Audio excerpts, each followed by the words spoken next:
Just ended Brics 2024 summit that took place in Kazan, Russia. And of course, our focus of today, like we mentioned in our preamble, is an emblem for global collaboration, given that this year's summit brought together stakeholders as well as heads of state and governments from numerous parts of the African continent and of course the globe, given members of the bloc. Meanwhile, to debut today's conversation, I'm being joined by DAMJANOVIC, who is a member of Africa Initiative and doubles as a political analyst, joining us all the way from Moscow. Thank you immensely, sir, for joining us this day. Thank you. Unfortunately, one moment, I'm not now in Moscow. I'm in the city of Zheleznovodsk. It's a small city in Caucasus region of Russia. Today is finished festival of documentary movies. And my movie about the Burkina Faso, its name Rodina Chestnych Людей, on Russian language, if translated in English, the country of the honest people, got special prize. In maybe 30-40 minutes, my transfer to airport to Moscow is starting, and I'm apologize because I'm limited with the time to share with you. I do apologize, and of course I acknowledge your presence on today's edition. Meanwhile, all the way to the United States, we've been joined by Dr. Stanley FONGOD, CEO of CROSTON, FINTECH, ECONOMIST, and of course PAN-AFRICANIST. Thank you immensely, sir, for joining us. Thank you so much, Sharon, for having me, and thank my co-panelists for joining us well. And as always, I hope today we'll have a very fruitful conversation. Meanwhile, as we look forward to fruitful conversations this day, I'll kickstart with you, Igor. Given you're based in Russia, and of course you witnessed the Brics Summit 2024 that brought together stakeholders, including member countries. We saw last year where 3 African nations, Ethiopia, Egypt, and of course joined the bloc, as meets other countries like Iran, Saudi Arabia, and the United Arab Emirates to add up to South Africa and other members of the Brics, a group of emerging economies. Now, what's your appraisal of this year's summit? About this summit, many analysts, many journalists, many political officials are told that it is historical for several points. One of the points is because the Brics now is making parallel transfer funds systems, and American SWIFT lost powerful than before. Second one, several very important political points. For example, we had a very emotional and very interesting speech of President Venezuela Nicolas Maduro, and also President of Palestine, Mahmoud Abbas.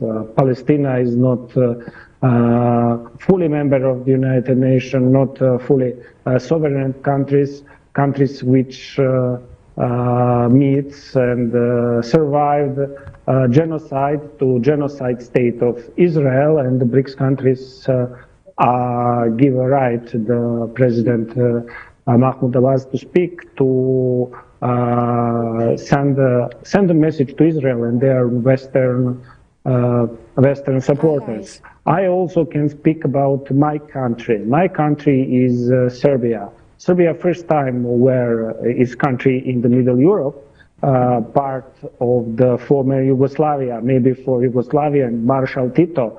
Many people still knows in Africa. I visited 3 African countries, Burkina Faso, as I mentioned it, Central African Republic and the Republic of Mali. And many people, especially elder people, remembered Marshal Tito and Yugoslavia. Yugoslavia wasn't a big country, wasn't powerful economical, but our country, according to our President Tito, we accept African continent as a brothers. Tens of thousands. I'm I'm sure that somebody who is listening, if elder population listening, I'm sure that we have supporters which studied in Yugoslavia in 60s, 70s, 80s. Tens of thousands of African students is coming. Our country is starting to equally relationship and equally cooperation with many African countries. Our President Tito was also one or two times, I'm not sure now, but one time, 100% he visited even Cameroon. And the first time in this BRICS platform was representative of Serbia, was 3 ministers of Serbia and the vice president of Serbian government, Aleksandar Vulin. And also there were representative of Republika Srpska. It's part of Bosnia-Herzegovina. First time Balkanian countries were on a BRICS summit, and BRICS show some very interesting offers to Balkanian and European countries. They don't ask, I spoke with all our ministers and all representatives of our politicians, and everybody told that the BRICS recommend honest cooperation, not any political demands, not any unacceptable political question. Mission of BRICS is to find that what is important for maybe some big countries which establish in BRICS, and smaller countries which could join BRICS as a fully member or maybe partners. And it's different that Western hegemony, that Western just send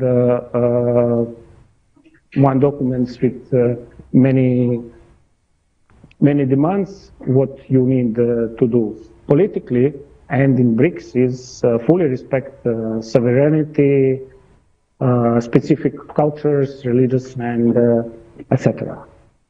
Thank you so much, Igor. Just to cite, and that re-echoes or aligns with one of the statements made by the leaders of Saudi Arabia, that re-echoed the need that if we have these nations that are cooperating with one another, it's because they have some sort of common interest. Like you mentioned, they do respect the sovereignty of their individual nations, or better still, the member states. Now, to proceed with you, Dr. FONGOD, you're an economist, and you listen to what your co-panelists had to say. The issue, like I mentioned in our preamble, the issue of de-dollarization was brought to the table once again, and the leaders emphasized the need for them to use their local currencies while trading amongst themselves in the bid to amplify economic integration. And now, given on the African continent, in recent years, we've seen African leaders that have advocated for this seamless trade or seamless economic growth existing between African countries. And I remember the South African President Cyril Ramaphosa had called on leaders and stakeholders on the African continent to work towards fully implementing the African Continental Free Trade Agreement. With this new term of, say, the issue of de-dollarization, while President Putin was stating that the BRICS is not a rival to other blocs, how do you think this is going to go a long way in benefiting the African continent, and what opportunities are there to offer? By the way, for starters, I think that this is a big thing, especially BRICS 2024. This was a referendum on the West, to say the least. As of 2022, around February, when Russia invaded Ukraine, Putin was isolated, basically on the global stage. And so to have all these leaders from China, from India, South Africa, and all those other nations participate in this BRICS 2024 was absolutely a brilliant move to basically give Putin his standing in the world as a global leader. That being said, on the economic front, I'm thinking that there has to be a whole lot more that is done so far as integrating the African country and the continent, African countries that are part of the BRICS, and the continent as a whole into what is happening so far as the Eastern Bloc is concerned. I am not a big fan of the trade policies of China.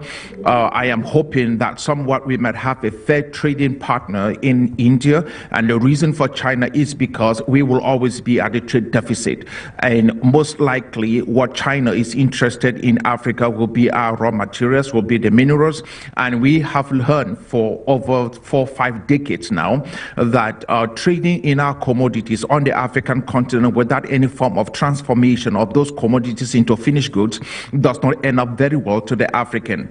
It is not environmental friendly to the African, and so we have to be able to make sure that we go into trading with China, with Russia, with India, because those are the biggest trading partners in that bloc. Once we finally understand how we have to deal with these 3 giants in the bloc, then we should now be able to start asking ourselves, what is of fair value to the African? So when we start talking about trade, international trade, and trade, inter-trade between BRICS nations, it has to be fair trade, which means that countries on the African continent that would have to participate in that trading agreement, it has to be fair to the African. And secondly, I understand that we are basically moving to a place where they are trying to set up a whole entire setup where the African is fully or the commodity, there's some kind of a commodity market, so that they can be able to help the African fully get into a place where our commodities on the African market is actually, traded fairly. The problem with that is this: I'm not interested in fair trade so far as our commodity is concerned. I'm interested in the kind of trade that will help us on the continent of Africa do 2 things. Number one, make sure that our mining sector is absolutely environmentally friendly, because long after we have stopped mining, we will still need to use the land. And number 2, I want to be able to make sure that foreign lateral or foreign corporations that comes into the continent of Africa to mine has something to be done. As long as they mine, we need to be able to make sure that they return the land back to its original state, which means that the land must be cleaned up, or the mines must be cleaned up, from all hard minerals, and so that we do not end up having a land that is basically quite toxic for those who are living in those areas. Number 3, there have to be heavy compensations to those in those areas where these mining activities are taking place. And number 4, we must make sure that the countries to which it is that these companies are mining from are getting a lion's share of the profit. If that was going to be the case, then I think that we should start talking about some kind of a fair trade, without which it doesn't make any difference from whatever the colonial imperialistic structures of the West has done to the continent of Africa. We must be able to understand that as Africans, whether it be Russia, it be China, it be the United States of America, we have to protect and preserve our people, our legacy, our land, long before we start talking about whether we want to basically have, brilliant conversations, one with equity with the West, if the African themselves are not, being taken care of. We have to make sure that we rely more as to what happens to the African rather than what happens outside of Africa in relationship to the partnerships that we create with the rest of the world. Thank you so much, Dr. FONGOD. I'll be coming back to you for us to pinpoint on how or what added value the BRICS has for the African continent. But then to proceed with you, Igor, you cited earlier on that the BRICS member countries do value African nations. And I remember while President Putin was responding to For You Media Africa, he stated that African nations were partners.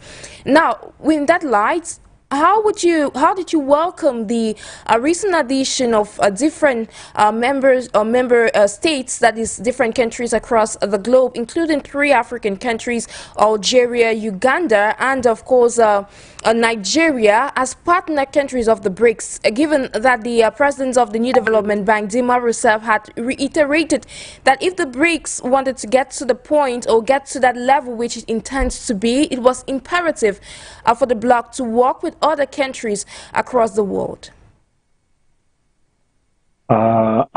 According your question, I was unfortunately in this region Nigeria, Uganda, and etc. I still not visited, but I hope so that someday I'm coming, maybe in recent months or recent years. But I was in Mali, Burkina Faso, and Central African republics. I noticed that the people in all these countries very much respect the contribution of Russia to establish peace and to establish stability. They so much honored Yevgeny Prigozhin and Wagner Group in Mali and Mali and Central African Republic. In Burkina Faso is some different systems, but Russia gave good contribution to establish stability. On the other side, I noticed that the biggest investment is People's Republic of China. I couldn't judge how much is the good or bad Chinese investment in Africa, but in our country, in our region, Balkan. Yeah, please proceed, Igor. Unfortunately, I got the call. In a few minutes, I should go, unfortunately, on airport, but I want to point out the next. People's Republic of China give a very good and big positive impact on economical situation in the Balkan. They invested large amounts of money. They opened thousands of working places, and at all China considering us in Balkan region as a partners, and it's much more different than in West. China opened thousands of working places in Serbia. China reconstructed very important strategical infrastructure in Serbia, auto road and the other. From our opinion, from Balkan, impact of China is the most positive and couldn't compare with the West, because the West always wanting monopoly, always wanting to get more than its economical region. In African countries, I saw that many investments in infrastructure, in mining companies, but also in Africa, I was listening sometimes, especially in the Republic of Mali, that not all economists and not all political representatives satisfied how China work that. But my opinion is as a journalist and somebody who also got joined journalist from economic university in Balkan, it's positive, and for Brics is almost understandable for the big countries, but for us, for smaller countries which should join the Brics, I write in my several articles that we need more information. For example, Serbia, Montenegro, Bosnia, starting process joining European Union, Romania and Bulgaria, Croatia is several years members of the European Union. But European Union is equally explain what does mean this integration. For the integration of Brics, I'm researching, but not we still not get a clear question. And my recommendation for the people who is considering the development and spread Brics region to send us more, might be more additional information. What we should do to join Brics, and what our countries, our people could get benefit of cooperation and joining Brics. Thank you so much. Now, proceed with you, Dr. FONGOD. Now, your co-panelist says that African countries value their relationship with other parts of the world except the West. But that is not key focus. Now, Dima Rousseff stated, you are an economist. I would like to pinpoint on that. She said that the dollar is an economic weapon of destruction. Now, from an economist point of view, how do you assess the statement?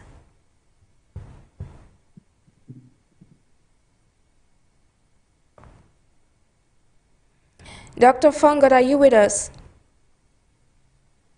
Great. Can you hear me? Yes, I can. Can Please you hear proceed. me? Yes, Okay, good. I can. I was saying that I will not go as far as saying that, but if you're looking at that from an economic perspective, then for sure, the dollar has not done, especially in developing nations, any kind of good.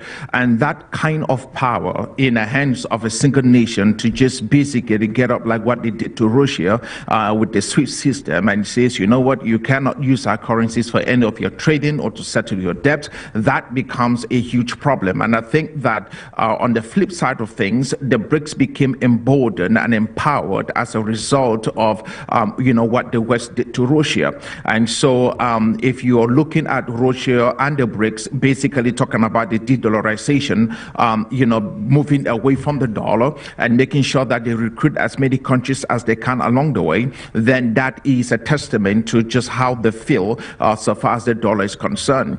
I'm more interested in finding ways in which we can be able to have some kind of a fair trade on the continent of Africa, that we have a currency that will help us to be able to settle our debts, at least on the continent, without using the dollar. And the reason for that is because then it will make trade a whole lot seamless, allow a lot of other companies, especially small to medium-sized enterprises, to settle their debt, easily, without the issues of remittance, without the issues of exchange rate. We will not be able to find ourselves being cornered because we have to use the dollar for trading. That in itself makes no sense. There is no reason why someone in Nigeria trying to be able to do business with the neighboring country like Cameroon or Togo will have to or Niger for that matter, will have to be using the dollar to trade, just because, they're basically having this de facto international boundaries, that separate them. That makes no sense. We need to be able to have some kind of a currency on the continent of Africa that is ours, or some kind of a payment system, like what the BRICS pay, system that has been, proposed, or having some kind of a cross-border payment system that will allow us to be able to do payments on the continent of Africa, bypassing the traditional SWIFT system, bypassing all the fees that's associated with that, and just dealing directly, with the parties that are involved. In that way, you will have companies far more interested in doing business with one another, and then it's just the way it is. If you're going to allow companies on the continent of Africa to be able to do more trading within Africa, then the payment systems that we have in Africa must be integrated in such a way that it incorporates everyone.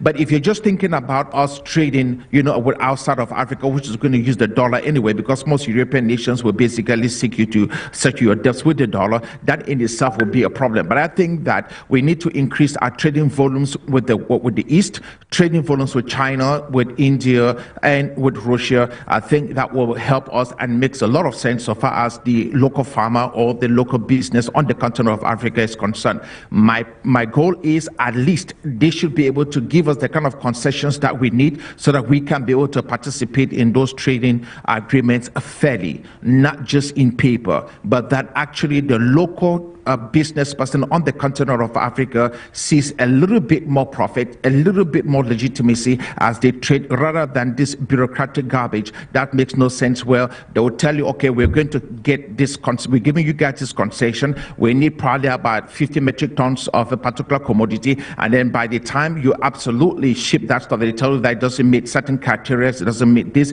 and then all of that stuff is just a bottleneck to say, yeah, we told you have to supply maybe 5 metric tons, but unfortunately you can only do 1 metric ton because what you're providing to us does not meet certain criteria. And that's what the West is known for, especially the EU bloc. Staying with you, Dr. FONGOD, now you said something, and you said it was imperative for African nations to have a fair share on the table, which was a point that was brought forth by the Egyptian president and, of course, the Prime Minister Abiy Ahmed of Ethiopia, that the Brics had been able to help the country facilitate its trade transactions, especially given that the country stands to be one of the key producers of cotton on the African continent. But let's look at these aspects. These leaders, they advocated for the member countries to be able to strengthen governance within the bloc. But if we could take that point and relate it to the African continent, of what importance it is for a governance, or say a solid governance in a country when talking about a nation's economic development, because it's often said that you cannot have true independence without economic independence. When you look at a nation's economic trajectory, of what role does solid governance play, good governance play in that aspect? Well, absolutely. I think that, whatever economic policies that we have in a particular country has to do with the governance. Unfortunately, on the African continent, the only thing we see is who comes into power, and we try to talk about the issues of corruption, which is, which is a major crisis that we are facing, because those are money that's supposed to be used for investments and also in different sectors of the economy in those countries. But the reality is that when we talk about good governance, we are talking about people or a particular government that can be able to bring in people, people along with them as they take over power, that has deep sense of economic principles that can be able to help the country enhance its trade value. Unfortunately, we are dealing with people who have absolutely no idea about anything, who are in power, and so when this man comes into power, they will convert a whole entire country, into something totally irrecognizable, like what is happening in Nigeria right now. Obviously, if you look at a country like Nigeria, where they roll out a lot of policies, how be it that it was based upon goodwill, but because there was no strong economic backing within those policies, it turned out that right as of today, a dollar, it's like 1,700 and something naira, which basically makes no sense. That is insane.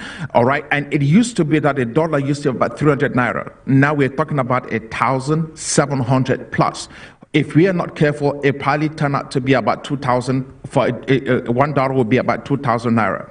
And all of this is because you have people in a particular country. As we talk about governance, it's not just how well you basically talk about how much you're trying to fight corruption. That's good, but you need to be able to be strong enough to have economic policies and to have a vision for the nation as to where you want the nation to go. And if you have a leader that has a vision for the nation, their economic policies will be strong, their monetary policies will be strong, they will be able to build up sectors of the economy that will generate a lot of money, for the country. Unfortunately, governments do not run like businesses; they run more like non-profits, and so you have very limited people who comes into power who have actually run something, who have been business people, who understand how business works, rather than career politicians who basically just comes into power and they want to be in power because that's all that they know. So we need to also start electing people into power who have some kind of a business acumen, people who understand business, so that they can be able to help the nation not just spend money but create money. If you have somebody who is in some ministry of mines, and when somebody comes over there and they are looking for some kind of a mining concession, the person is not interested in how much money the country will be making.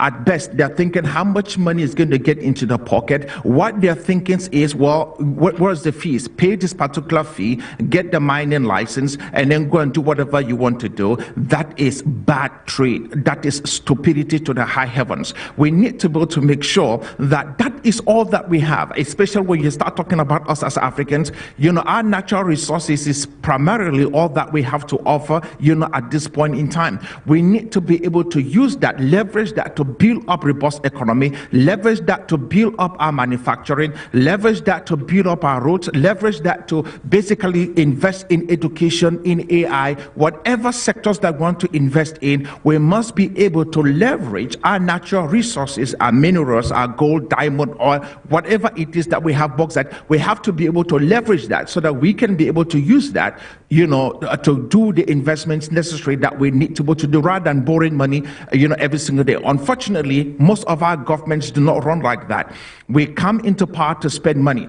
And if you look in most African countries, the best way a country knows how to make money is through taxation. They will tax the living daylight out of you. Meanwhile, there are companies coming in from China, they're coming in from the US, they're coming from God knows where, and they are mining to the tunes of billions and trillions of US dollars, carrying all our resources out of the continent. And yet the government, instead of making sure that those mining concessions are basically legitimate and also to the interest of the African, no, they turn around and they start taxing the people to run the government. That makes no sense. We have to be able to make sure that we have people in power who understands this, who knows exactly what to do, so that eventually we might be able, to start making the kind of money that we need to make as a country, and being able to leverage that, with all the other projects that we need to be able to do so far as the African continent is concerned. We must invest in manufacturing. I hope we do so. I pray we do so, without which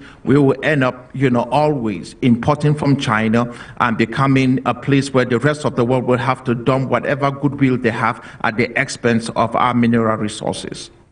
And that is a call for Africa to invest in itself if it wants it to move forward. Now, Dr. FONGOD, you stated when you look at the BRICS countries, the member states, especially those that came up with the bloc initially, we're looking at the first countries, Brazil, Russia, India, China, before South Africa joined. And then when South Africa joined, you look at the strength of this bloc, the strength that they have created over the years before the addition of Ethiopia and Egypt and the other countries, that is Iran, Saudi Arabia, and the United Arab Emirates. You notice that these countries work together for the benefit of the member states.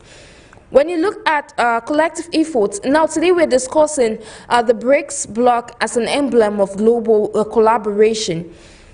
How would you say, or what would you, when you see some of the resolutions that were taken, you notice that this group, they reiterated the call for them to work collectively to call for an end to what's happening in the Gaza Strip, in West Bank, as well as Lebanon.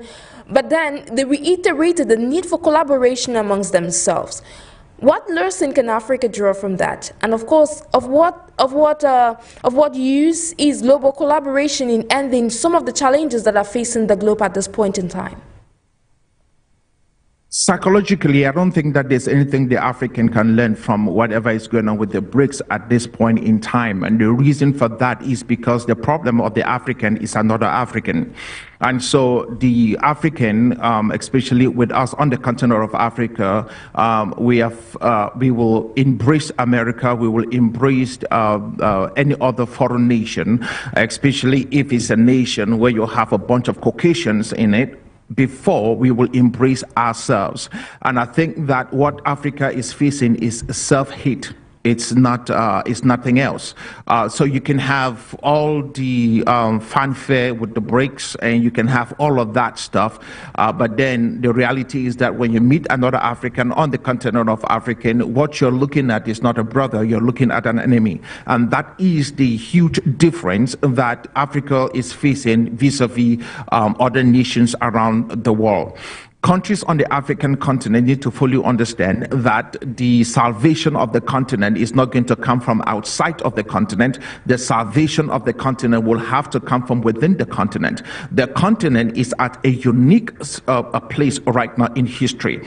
We have the young population on the African continent of maximum productive age. We will have the largest by 2035. And what that means is this, that the destination of the world will have to be Africa.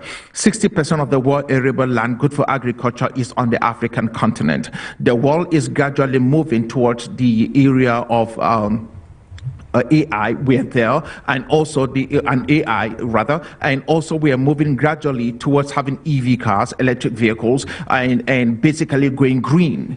The African continent has not gone through the industrialization that most of the world has gone through, which side effect has been that the environment has absolutely been clobbered with all kinds of toxic waste. You need to visit some part of the United States of America. If you're in places like California, there are areas where you cannot farm, you cannot even live there because of all kinds of toxic waste that is in the ground. You need to look at China. China is absolutely insane in terms of the environmental pollution. It's crazy.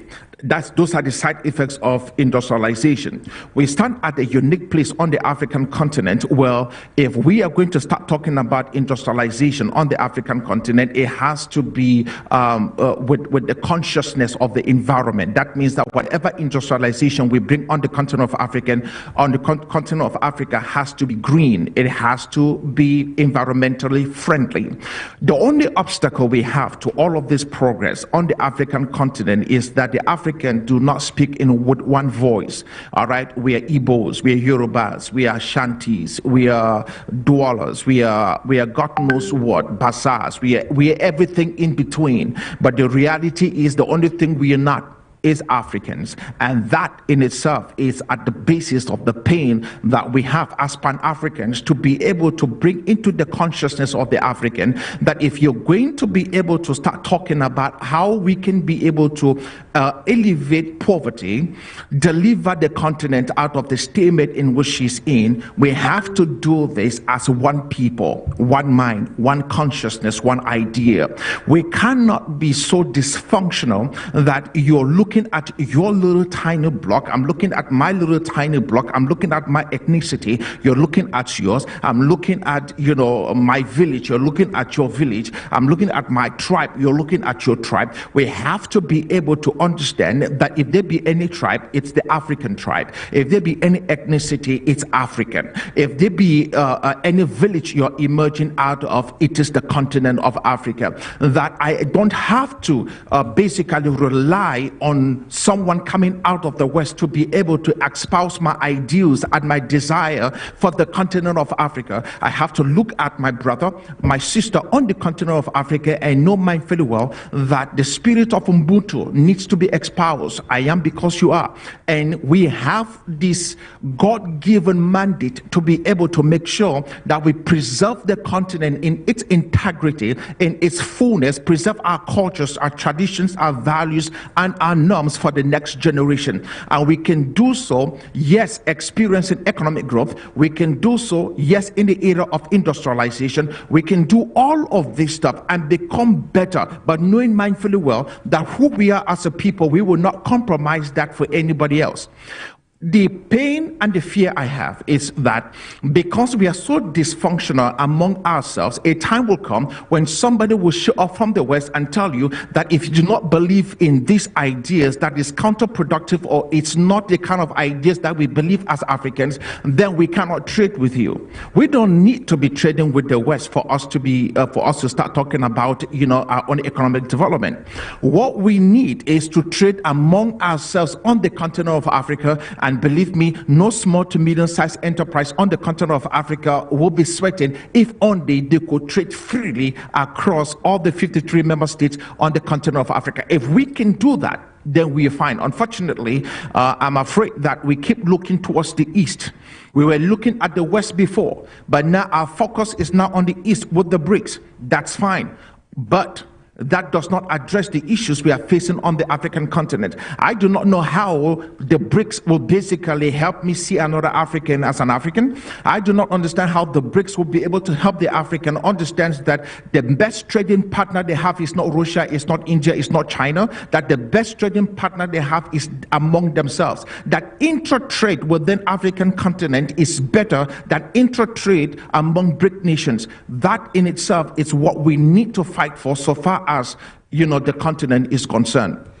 Well, you believe that most of these countries had cooperated among those, they've been cooperating amongst themselves, and that is why they are thriving where they are. But within the African continent, I will agree with you, it's imperative for nations to trade amongst themselves. The need for intra-trade amongst African countries. Now, in that light, we're looking at yet the full implementation, yet to get into full-fledged, the implementation of the African Continental Free Trade Agreement, yet to have a single currency on the African continent. If we have all these ideas or initiatives that had been brought once upon a time at the level of the African Union or before the African Development Bank, if all this are fortified within Africa, do you think that Africa is headed towards an unstoppable direction where it can actually compete with the rest of the world? Absolutely. And I think that one of the things most of us need to understand is just because of where we stand, our vantage point on the continent of Africa so far as our mineral resources are concerned, even though the continent might be faced, or the world might be facing away from oil, okay, which means maybe in the next 20 years we'll be having a lot more electric cars than we have, cars with combustion engine. The idea in itself is whether we are still in oil or not, the continent has almost everything that the world needs to go green. Lithium, we have cobalt, we have just whenever you think about green, you need to be looking at the continent of Africa to make that happen, which means we must be able to protect the continent in relationship to all of these mineral resources and put certain bans on how much can be mined and the responsible type of mining that can be able to take place within those areas, because we need that, going forward. I think that the continent, great things will happen if we can just be able to work together. What that means is this, that we will now be able to set what will be the pricing for the commodities as they exit the continent of Africa. The continent of Africa has been mined and mined and mined for, thousands of years by Europeans. It has happened for at least, we're looking at more than 10 decades on the continent of Africa within, just the last century. We have where almost every single thing else that built Europe came from the continent of Africa. Unfortunately, the only place that has not developed is the continent itself. But yet we have provided everything that the West needed, for their economic growth. And if you look at some of the infrastructure that it's in Europe and in the Americas, all of those infrastructure came right from the continent of Africa. It is Africans that made that possible. I don't think that there's anything wrong with Africa basically saying, wait a minute, we want to now focus on us as a people, which means everything that pertains to the African will have to be at fair value. But for that to happen, we must speak with one voice. That means that if you're Nigerian, you're Cameroonian, you're Congolese, we need to be able to have one voice. You cannot be singing a different song in Accra and another person chanting, something else in Nairobi. It has to be that the continent basically come together as one entity, either that be on the areas of trade, either that be on the areas of monetary policies across the continent of Africa, so that we can have a super currency that will now be able to mirror, that will not be able to be above all the other local currencies we have on the continent of Africa, like how the Europe, the EU has the euro, so that we can be able to use that for trading. We don't have to basically look outside of that. Now, on the other hand, I want us to also understand that we have a lot of folks on the continent of Africa that has the skill sets to be able to make this happen. They are doing it for other nations, Africans. They are building other societies. They are building other nations. We need to be able to bring these people back home and let them do what they do best elsewhere and forget about these little petty fights that we have among ourselves, especially in most of our nations, and allow those who are best fit to lead, not because you come from a particular tribe or a particular clan. Allow those who have the skill sets to basically, take on the helm of leadership and allow us to prosper and flourish on the continent of Africa. We all are children that. Now, I should equally note that you are a tech expert, and in that light, Dr. FONGOD, we have seen these leaders, the leaders of the BRICS member countries, that did advocate for the need for them to include artificial intelligence, digital technology into some of their programs in a bid to promote inclusivity.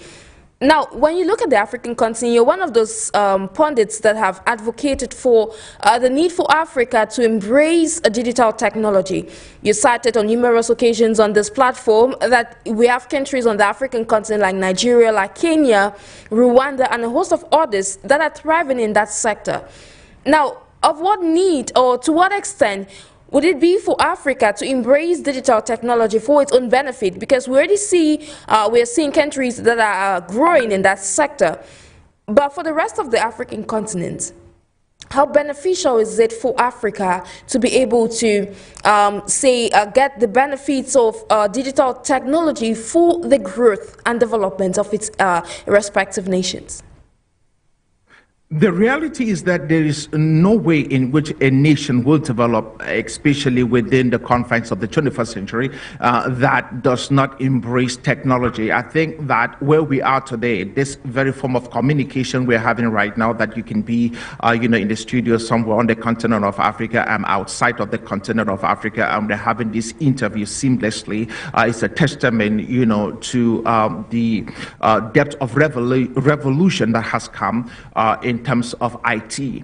We are experiencing this because of technology. So if you look at all the industrial revolutions that have taken place in the world, we are now probably on the 4th industrial revolution. We have entered the 5th industrial revolution. And at this particular point in time, the continent of Africa is still stuck within the at least 2nd industrial revolution.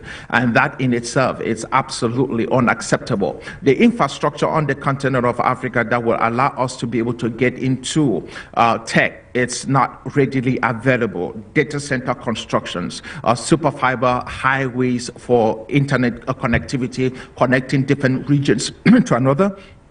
Having a robust satellite systems that covers the continent of Africa, thanks to Starlink with Elon Musk, that they are trying to be able to achieve that for us on the continent of Africa, but at a cost. We need, as Africans, to be able to have at least 3 to 4 satellites that covers the continent of Africa, so that we can be able to intercommunicate with one another in areas where it is difficult for us to run terrestrial lines. And if that was going to be the case, I believe that Africa will gain a competitive advantage, especially when it comes to IT. We have a lot of young Africans who are quite intelligent, quite smart, understand these processes very well, and that are working for companies like Google, they're working for companies like Apple. They're doing great things outside of the continent of Africa. Unfortunately, back home, there are no infrastructures for men like this to be able to espouse the gift that they have. And unfortunately, our leaders do not have the mindset or the foresight to be able to think in this direction. So we are bent on talking about cocoa, we are bent on talking about coffee, we are destroying our forests, cutting our timbers, we are selling timber like there's no tomorrow, basically destroying the environment. Here you are, a man cutting down a tree that's probably about 1,000 years old, and you just take a chainsaw, get into the forest and cut the trees that your great grandfathers basically admired and love, and you show up for a couple of dollars because you're trying to make money, and then you're basically destroying the environment. That's what we're facing on the African continent. There are 10,000 other ways of making money, especially in the kind of economy that's around the world, that has nothing to do with us destroying the environment for us to make money, or that even has to do with mining in itself. We need to be able to embrace technology. We need to be able to embrace the 5th industrial revolution. We need to get into the areas of AI. We have to get into areas of artificial intelligence. There is something to be said about AI. If you use any applications like ChatGPT and you ask a question about the continent of Africa, certain ideas, ChatGPT will tell what ChatGPT says. The ChatGPT model learns from whatever it has been fed with, and based upon that, it has its own intrinsic biases, and those biases are based primarily on whoever designed and fed those informations into it.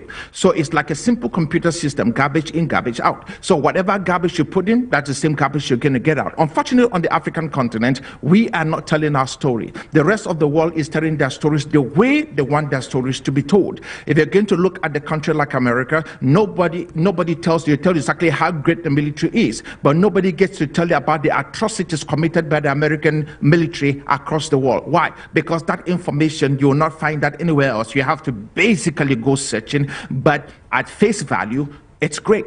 Okay, this is the force of freedom. This is the best thing that's ever happened. So we can weigh the U.S. military and think that it's, just great, until you start looking at some of the atrocities committed by the U.S. military across the world. That is the same thing. So if we don't tell our stories, somebody will have to tell our stories for us.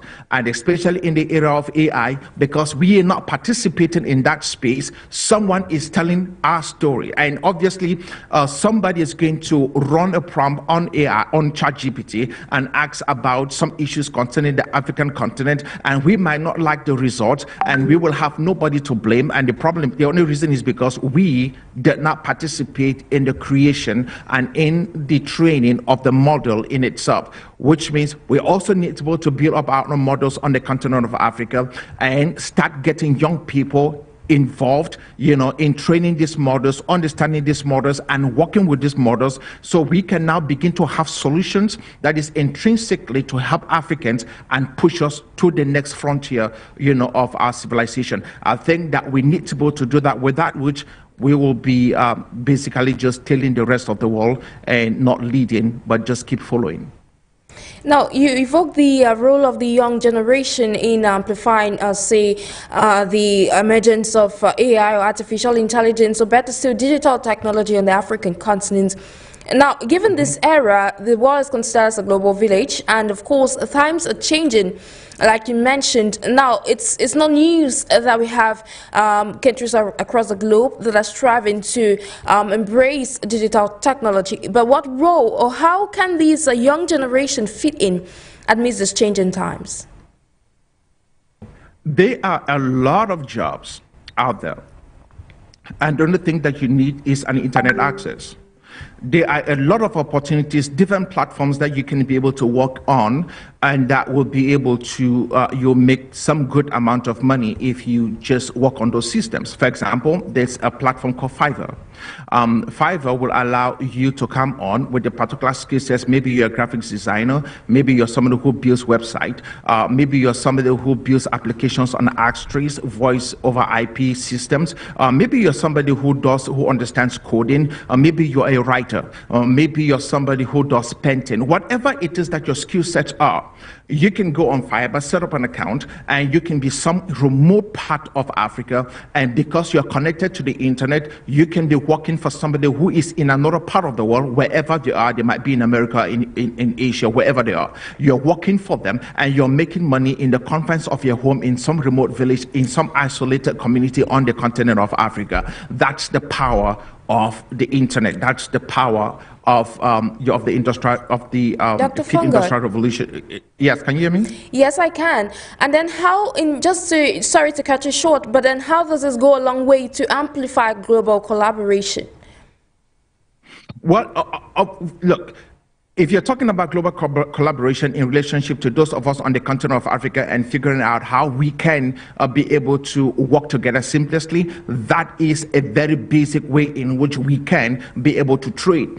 I think that the major problem that we might be talking about is how do we settle payments across international boundaries, which basically bring us back to the continent of Africa to say that I am more of a fan, if we're going to talk about global collaboration, any global collaboration that does not espouse African integration, to me, still does not mean anything. We have been pushing that stuff for so many years. We have to start talking about how do we incorporate any global collaboration among us on the continent of Africa. So trade among us on the continent of Africa, or collaboration among us on the continent of Africa, supersedes any other collaboration out with any other entity outside of the continent. So if you're talking about global collaboration, outside of the continent of Africa, without espousing that those of us on the continent of Africa needs to be able to learn how to work together with one another, because that is the only frontier that is totally untouched. That is the only frontier that, you know, has not been reached.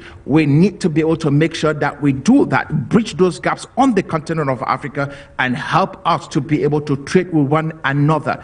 It is big for us to do that.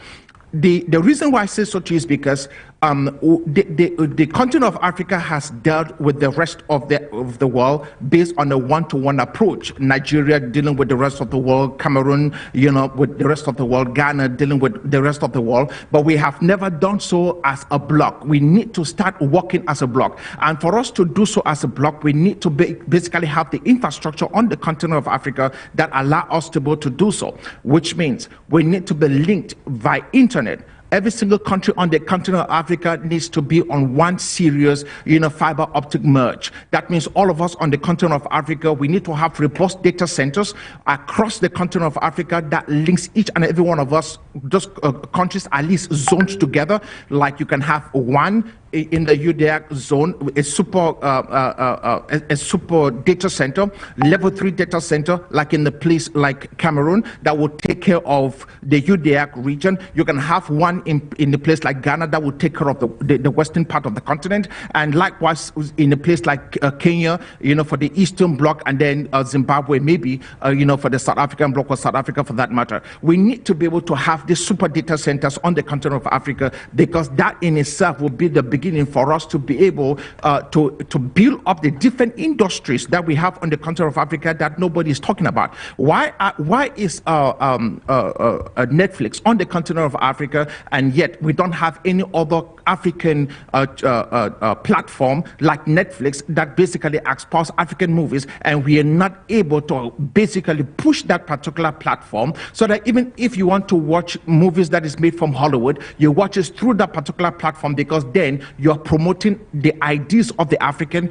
and the money you pay to that particular company remains on the continent of Africa, rather than supporting a company like Netflix. That makes no sense. And the unfortunate thing is we do not have data, because we need robust data centers on the continent of Africa for stuff like that to happen. So that's where we stand. For me, let us try to figure out how we focus on building the continent intra-trade among Africans, rather than focusing on what actually happens outside of the continent. We have been doing that for so many years. We have been to conventions, we have done all kinds of stuff, but that unfortunately has not worked. Yeah, of course, Dr. FONGOD. Now, in that light, why you re-echoed that there is need for African countries to boost intra-trade amongst themselves.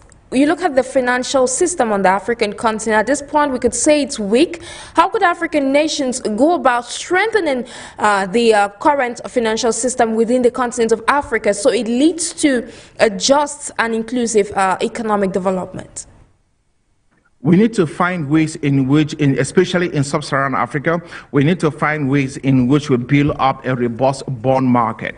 A bond market on the continent of Africa is absolutely needed. This is a capital market. Capital funding in sub-Saharan Africa is absolutely non-existent. You cannot walk into a bank anywhere on the continent of Africa and say, I'm looking for money because I have this great business idea I'm trying to start, or I'm looking for money because I've already started this business. I'm just looking for some kind of funding so that I can push and expand. You will not have that. Unfortunately, most of the smaller banks that are out there that will be willing to lend you the money, the requirements the bank needs to lend you the money, if you really had that requirement, you will not be coming to the bank in the first place. Right, so it is an impossible place to do business, especially if you are in a place where you're looking for funding to expand, whatever activities, or to start whatever activities that you're trying to start in the marketplace. We need to be able to build that sector up, which means we must be able to have policies on the African continent that is good enough and actually inviting. All right, policies that is great. Policies that, if you look at foreign corporations that are in the space of lending money, like venture capitalists, they should be able to come into this space and bring in the funding that we need to do what we must do on the continent of Africa. Secondly, we must be able to also incentivize people on the continent of Africa to put money up, all right, and basically focus on building a robust funding system on the continent so that we can get young people, all right, to work. Secondly, we must be able to identify areas on the continent of Africa that is useful, like in the areas of mining, all right, building up robust data centers, because the secondary industries that will come just by the fact that someone has constructed a robust data center, it's just huge. If we are able to do that, even in agriculture, we must be able to start talking about manufacturing on the continent of Africa. Whether it be that we are processing the food that we farm into, to finished goods, whatever it is that we are doing. For example, a country like Nigeria produces all the, I was looking at a report not long ago, all the agricultural produce, especially when it comes to fruits, rather, all the fruits that Nigeria produces, she only consumes about 15% of that every year. Only 15%. The rest of, 85% basically, get wasted. It's trash. There is no system in the country that can be able to convert all of these fruits into fruit juice concentrate. But yet Nigeria is important. I think it's about 800 million, worth of value of fruit juice concentrate from countries that do not even farm the fruit juice that it is that they are importing. Right? So, and yet all of those actually still comes from the continent. We have to be able to find ways in which we get into the areas of manufacturing. I think that that's the only way in which we are able to build up an economy, have more people investing in the marketplace, have more people participating in bringing funding into the marketplace like venture capitalists, so that we can get young people and get a lot of people with bright ideas, better ideas to build up systems that will benefit us as a people. In that way, we grow up the whole entire economy as a block on the continent of Africa. Thank you immensely, Dr. Stanley FONGOD, Pan-Africanist economist and CEO of CROSTON FINTECH. Meanwhile, to conclude today's conversation, I'd like to find out your way forward, not for just the African continent, but for global leaders, especially at this point in time where the world is headed towards boosting multilateralism. Can you repeat that question again, please? I didn't hear you.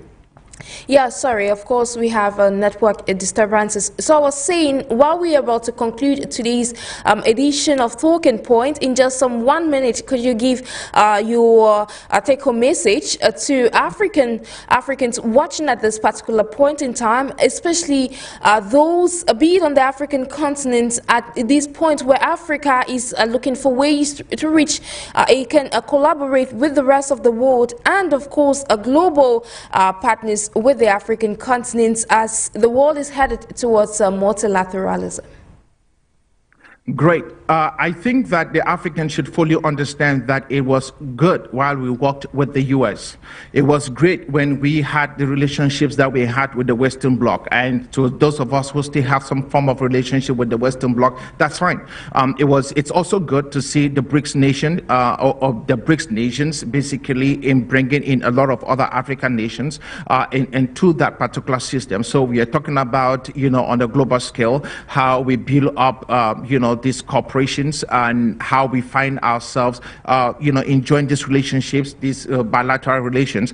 That's great. But so far as I'm concerned, that still is not the main issue, because long after the fanfare is over, long after the lights would have been dimmed, long after the curtain would have been pulled over these great seminars and, programs we have either with the Brics or in Washington, D.C. or wherever it is that we go for them, whether in the United Nations or God knows where, we still need to come back home and face an African. We still need to come back home and look at another African.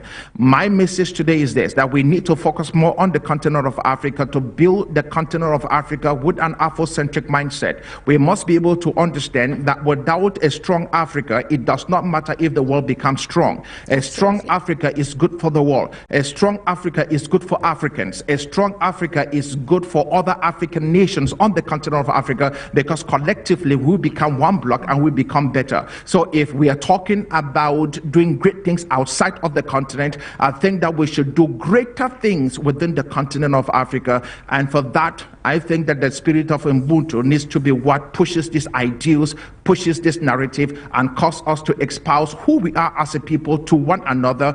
And I'd rather be in love with an African than be celebrated outside of the continent of Africa with people who do not espouse my ideals. I am African. And with that, I think that we should look more on the continent of Africa to build the continent of Africa and then present what we have built on the continent of Africa to the rest of the world, you know, as fair trade, fair value, whatever it is that the world wants to do with it, but it will be dealing with us on our own terms. Africa must be protected, Africa must rise, and Africans must be at the helm of Africa's rising. Absolutely, there is unity and strength, and this is a renewed call for Africans to pick up action. Thank you, Mantley, Dr. FONGOD, for taking our time to be with us this day. Thank you so much, Sharon, for having me. I equally acknowledge the contribution of IGOR DAMJANOVIC, who took time to be with us, though he couldn't pull through to the end. Ladies and gentlemen, it's on that note that we shall be drawing down the curtains of today's edition of Talking Point over your Pan-African channel, For You Media Africa. You're watching us on For You Television, listening to us via the airways of FM 96.3, and we were streaming live on our numerous social media platforms. Thank you for your keen attention. I've been NJIX for presentation. I'll leave you in company of numerous programs. Bye-bye.